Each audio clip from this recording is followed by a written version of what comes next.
কেন করলা এটা তুমি? আর একটু সময় দিতা আমায়, আরেকবার বুঝতে দিতা। কেন আমাকে এভাবে ছেড়ে গেলা? আমি কি করব এখন? আমি আগেই বলছিলাম, তখন তো শুনলা না, এখন আফসোস করতেছো।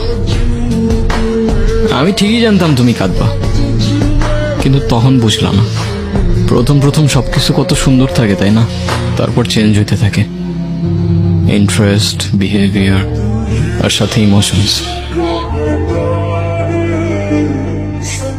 আমরা এখানে 1 ঘন্টা ধরে বসে আছি, আর তুমি ফোনই চালাচ্ছ। তো কি হয়েছে? তো কি হয়েছে মানে?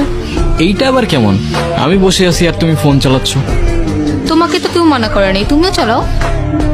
ফোন চালাইলে তো আমি বাসায় বসেই চালাইতে পারতাম, তোমার সাথে এসে কেন বসে আছি? দেখি, এখন খালি আমাদের ডিসকাশন হবে, কোনো ফোন না। আজও ফোনটা কেন নিলা? ফোনটা দাও।